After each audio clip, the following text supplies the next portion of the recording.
അതിനവരുമൊക്കെ പങ്കുവെക്കുന്നുണ്ടായിരുന്നു.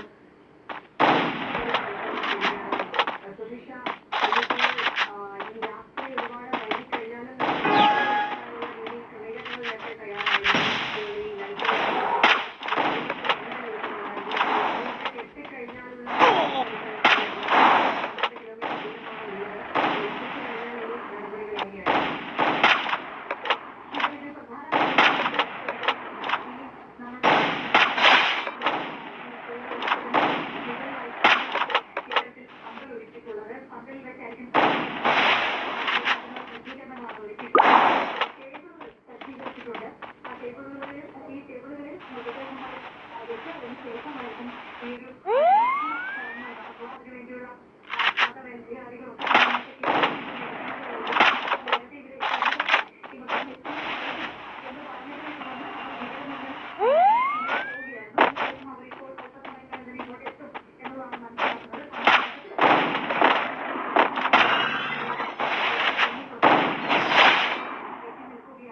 ഈ ടേബിളുകളൊക്കെ തന്നെ വെള്ള തുണികൾ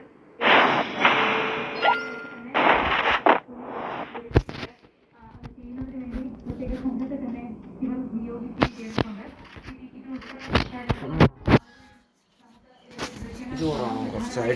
എത്തുന്ന മൃതദേഹങ്ങൾ അവ ഓരോന്നായി എടുത്ത് ഈ ടേബിളുകളിലേക്ക് മാറ്റേണ്ടതുണ്ട്. വേണ്ടിയുള്ള നടപടിക്രമങ്ങൾ അല്ലെങ്കിൽ അതിനു വേണ്ടിയുള്ള ക്രമീകരണങ്ങളാണ് ഇപ്പോഴും പുരോഗമിച്ചുകൊണ്ടിരിക്കുന്നത്. ഇവിടെ ആംബുലൻസുകളിൽ മൃതദേഹങ്ങൾ എത്തിയാൽ ഉടൻ തന്നെ അവ എടുത്ത് ഈ ടേബിളുകളിലേക്ക് സജ്ജീകരിക്കുന്നതിന് വേണ്ടിയുള്ള ക്രമീകരണങ്ങളാണ് ഇപ്പോൾ നടക്കുന്നത്. അതിനുശേഷം അപ്പോൾ തന്നെ ഇവിടെ നിന്ന് സർവമത പ്രാർത്ഥന നടത്തുന്നതിന് വേണ്ടിയുള്ള ഒരുക്കങ്ങൾ നടത്തി കഴിഞ്ഞിട്ടുണ്ട്. ഓരോ മതസ്ഥർക്കും 10 മിനിറ്റ് വീതമാണ് പ്രാർത്ഥന നടത്തുന്നതിനുള്ള സമയം ഇപ്പോൾ ക്രമീകരിച്ച് അതിനുശേഷം ഇന്ന് സംസ്കരിക്കുന്ന മൃതദേഹങ്ങൾ അത് ഉടൻ നടത്തണം. അതിനുശേഷം ഇന്ന് സംസ്കരിക്കുന്ന മൃതദേഹങ്ങൾ അത് ഉടനെ തന്നെ സംസ്കരിച്ചു എന്നതാണ്. ഇപ്പോൾ തന്നെ ഒരുപാട് സമയം വൈകിട്ടുണ്ട്. നേരത്തെ 4 മണിക്ക് മൃതദേഹങ്ങൾ സംസ്കരിക്കും എന്നുള്ളതായിരുന്നു അറിയിക്കുന്നത്. പക്ഷേ പിന്നീട് അത് വീണ്ടും പോവുകയായിരുന്നു. പിന്നീട് 5 മണിയോടെ 6 മണിയോടെ സംസ്കരിക്കാനാകും എന്നുള്ളതായിരുന്നു നിർദ്ദേശം ലഭിച്ചത്. പക്ഷേ വീണ്ടും ഇപ്പോൾ ഏതാണ്ട് 7:30 കഴിഞ്ഞിരിക്കുന്നു. ഇനി ഒരു പക്ഷേ 8 മണിയാകുമ്പോഴേക്കും ജനങ്ങളിലേക്ക് എത്തിക്കാനാകും, അല്ലെങ്കിൽ 8:30 എത്തിക്കാനാകും എന്നുമാണ് നിലവിൽ നമ്മൾ പ്രതീക്ഷിക്കുന്നത്. അങ്ങനെയെങ്കിൽ 9 മണിയോടുകൂടി അല്ലെങ്കിൽ 9:30-10 മണിയോടുകൂടി സംസ്കാര ചടങ്ങുകൾ നടത്താനാകുമെന്നാണ് മനസ്സിലാക്കുന്നത്. ആളുകളൊക്കെ തന്നെ ഭക്ഷണമായി തന്നെ കാത്തിരിക്കുന്നുണ്ട്.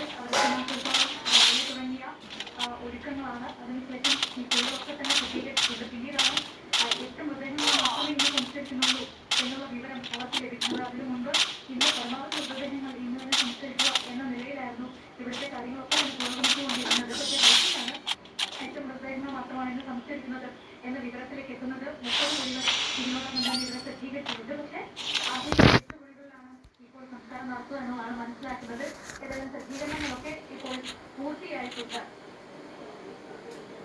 നമുക്ക് ദൃശ്യങ്ങളിൽ കാണാം. ഈ രാത്രി വൈകിയും അവിടെ ഒരുപാട് പേർ ഉണ്ട്. ഈ പ്രാർത്ഥനാ ചടങ്ങുകളിലടക്കം പങ്കെടുക്കാൻ ഇതിൽ ഉച്ചവരായ ആളുകൾ, അതായത് ആരെന്നറിയില്ല, തങ്ങളുടെ കാണാത്ത ഉച്ചവർ ഈ കൂട്ടത്തിൽ ഉണ്ടാകുമെന്ന പ്രതീക്ഷയിൽ വന്നവരൊക്കെ നേരത്തെ നമ്മൾ ദൃശ്യങ്ങളിൽ കാണുന്നുണ്ടായിരുന്നു. നടപടികളുടെ കാലതാമസമാണ് ഇപ്പോൾ നമുക്ക് മുന്നിൽ ഉള്ളത്. നൽകുന്നത് റോബിനെ കൂടി പോവുകയാണ്. റോബിൻ അല്പസമയത്താണ് പേരും ആകാശ ദൃശ്യങ്ങൾ നമുക്ക് കാണാൻ വൈകുന്നേരം പകൽ സമയം തുടങ്ങിയ ക്രമീകരണങ്ങളാണ്. അത് രാത്രി വൈകി ഇങ്ങനെ വരികയാണ്. കിട്ടുന്ന വിവരങ്ങളനുസരിച്ച് റിപ്പോർട്ട് കണക്കുകൂട്ടലനുസരിച്ച് ഏതാണ്ട് 9-9:30 മണിയോടുകൂടി സംസ്കാരമോടെ പൂർത്തിയായേക്കും എന്ന് മനസ്സിലാക്കുന്നുള്ളൂ.